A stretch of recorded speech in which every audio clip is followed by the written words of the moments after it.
코로나19 여파로 대형마트나 백화점들이 고전하고 있는 가운데 몰려드는 사람들로 북새통을 이루는 오프라인 유통업체도 있습니다. 바로 대형 창고형 할인점인데요. 취재기자와 함께 관련한 내용 보다 자세히 알아보도록 하겠습니다. 최보윤 기자 나와 있습니다. 어제 창고형 할인점 직접 다녀왔다면서요? 그런데 네, 평일이기도 하고 그런데도 사람이 그렇게 많았습니까? 네, 그렇습니다. 대형 창고형 할인점 하면 우선 외국계 기업인 코스트코 많이 익숙하실 텐데요. 국내 기업 중에는 이마트가 트레이더스라는 이름으로 운영하는 창고형 할인점이 좀 활발하게 운영되고 있습니다. 코스트코는 회원제로 운영되는 반면에 트레이더스는 누구나 이용할 수 있다는 것이 장점 중 하나인데요. 코로나19 여파로 대형마트들이 줄줄이 문을 닫게 됐다는 소식 자주 전해드렸는데 이런 와중에도 트레이더스는 신규 매장을 내는 등 좀 분위기가 대조적이었습니다. 영상부터 보시겠습니다. 평일 오전인데도 장 보는 사람들로 북적입니다. 생수부터 고기까지 다양한 상품들로 장바구니가 가득 찼습니다. 코로나19 여파로 찾는 사람이 없어 문을 닫는 유통업체들이 속출하고 있지만 이른바 창고형 할인점은 날개를 달았습니다. 한 번 오면 이렇게 박스째 사야 하지만 계속되는 집콕에 쟁여두려는 소비자들이 늘고 있습니다. 박리 다매 방식으로 일반 대형마트나 백화점보다 10% 안팎 저렴한 가격에 쇼핑할 수 있다는 점이 주요했습니다. 온라인보다는 저희가 직접 보고 대량으로 살 수 있으니까 거의 한 20만 원 정도는 쓰는 것 같아요. 아무래도 여러 이제 명절도 끼고 하니까 미리 좀 샀어요. 온 김에 더 구입했어요, 솔직히. 코로나19 사태 이전보다 오히려 방문객이 늘고 고객당 구매 금액도 높아지는 추세입니다. 집밥 쪽이 늘고 캠핑 트렌드가 확산되면서 대용량 상품을 저렴하게 판매하는 트레이더스 업체 특성상 원거리 고객도 최근 증가하여 매출이 상승하고 있습니다. 국내에서 가장 활발히 창고형 할인점을 운영 중인 이마트의 실적을 보면 올 들어 대형마트의 매출이 1.6% 줄었으나 창고형 할인점은 21% 늘었습니다. 이 같은 성장세에 힘입어 다음 주에는 경기도 안성에 또 하나의 창고형 할인점을 여는 등 지속적으로 신규 출점을 늘려나갈 계획입니다.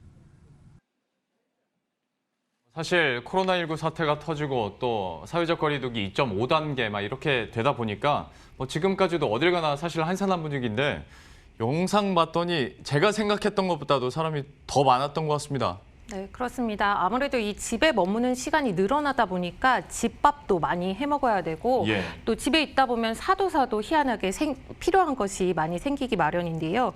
그런데 전처럼 장 보러 자주 나가는 것이 부담스러운 것이 사실입니다. 그래서 이렇게 대량으로 한 번에 구매해서 쟁여두려는 소비자들이 예전보다 확실히 늘어난 측면이 있습니다. 심지어 제가 다녀온 이 트레이더스 매장은 이 서울시 노원에 위치한 곳이었는데 경기도에서 오신 분들도 적지 않게 눈에 띄었습니다. 일반 대형마트에 비해 매장 수가 적다 보니 장 보러 옆 동네를 넘어서 옆 동네까지 나서야 되는 상황인데도 불구하고 한 번 가면 대량 구매가 가능하다는 점에서 이 먼거리 쇼핑을 마다하지 않고 있는 겁니다. 이렇다 보니 이른바 객단가라고 하는데요. 고객 한 명당 구매 금액도 높아지는 추세입니다. 제가 다녀온 트레이더스 매장은 바로 옆에 일반 대형마트인 이마트와 함께 붙어 있었는데요. 이마트 객단가가 평균 5만 원 선이었다면 트레이더스는 7만 원, 8만 원 선으로 높은 편이었습니다. 특히 최근에는 집콕 아니면 야외 활동이 가능한 캠핑이 대세잖아요. 그렇다 보니 상대적으로 고가품인 가전 가구나 이 캠핑 용품들이 트레이더스 매장에서 불티나게 팔려나가면서 또 매출 상승을 견인한 측면이 있습니다. 근데 국내에 있는 그 창고형 할인점 같은 경우에 그러니까 코스트코나 이마트, 트레이더스 외에도 다른 브랜드들도 있지 않습니까? 네, 롯데마트나 홈플러스도 운영하고 있습니다. 각각 빅마켓, 스페셜이라는 간판을 달고 창고형 할인점을 운영하고 있는데요. 다만 코스트코나 트레이더스보다는 활성화되지 못한 측면이 있습니다. 게다가 신규 출점을 이어가는 이마트와는 달리 롯데마트나 홈플러스는 오프라인 점포를 좀 줄여나가는 추세입니다.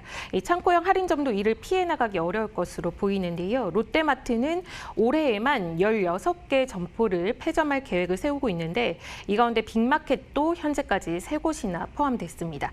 빅마켓은 2012년 첫 점포를 낸 뒤 5개까지 점포를 늘렸었는데 3곳을 폐점하기로 하면서 우선 2곳만 남게 됐습니다. 다만 이 남은 2곳도 운영 방식을 바꾸기로 해서 사실상 사업을 철수하는 수순 아니겠느냐라는 해석도 나오고 있습니다. 이 빅마켓이 이렇게 문을 닫는 사업을 철수하는 수순까지 간 것은 이마트나 홈플러스와 달리 유료 회원제로 시작을 했거든요. 그래서 성장에 좀 한계가 있었던 것 아니냐라는 분석도 나옵니다. 예. 홈플러스 역시 오프라인 점포 구조 조정으로 바람잘 날 없는 나날들을 보내고 있는데요. 현재 홈플러스는 자산 유동화를 위해서 안산점, 대전 탐방점, 대전 둔산점 등 이 3곳을 매각하기로 공식 확정했고요. 또 추가적으로 점포 구조 조정을 검토하고 있는 것으로 알려졌습니다. 현재 창고형 할인점인 스페셜 점포는 이 전국에 20곳을 운영하고 있는 것으로 확인됐는데요. 대구점 등 일부 스페셜 점포도 구조조정 대상이 될 것이다라는 이야기가 좀 업계에서 파다하게 퍼져나가고 있습니다. 이렇게 점포 수를 줄이고 문을 닫는다는 것 자체가 실제로 지금 실적이 좋지 않고 또 당분간은 단기적으로 급반등을 하기는 쉽지 않다라는 어떤 현상의 반증이 아닐까 싶은데요. 안타깝게도 유통업계는 그 어느 때보다 좀 어려운 시기를 보내고 있습니다. 예. 온라인 쇼핑 시장이 급성장하면서 이 오프라인 대형마트의 성장세는 사실 일찌감치 꺾였는데요. 코로나19 여파에 이 같은 판도 변화가 굉장히 빨라지고 있습니다. 실제 올 2분기를 기준으로 보면 롯데마트는 580억 원 규모의 영업 손실을 냈고요. 홈플러스는 지난해 말 기준 회계산 5천억 원이 넘는 적자를 냈습니다. 이마트도 사정은 비슷해서 지난 2분기 별도 기준 150억 원의 영업 손실을 냈더라고요. 지난해 같은 기간보다 적자 폭을 2배 이상 키운 겁니다. 다만 오프라인 점포 폐점으로 몸집을 줄이는 롯데마트나 홈플러스와 달리 이마트는 신규 출점을 이어가고 있습니다. 이마트는 앞서 영상에서 보여드린 대로 다음 주면 안산점 트레이더스 매장을 새롭게 또 오픈을 하고요.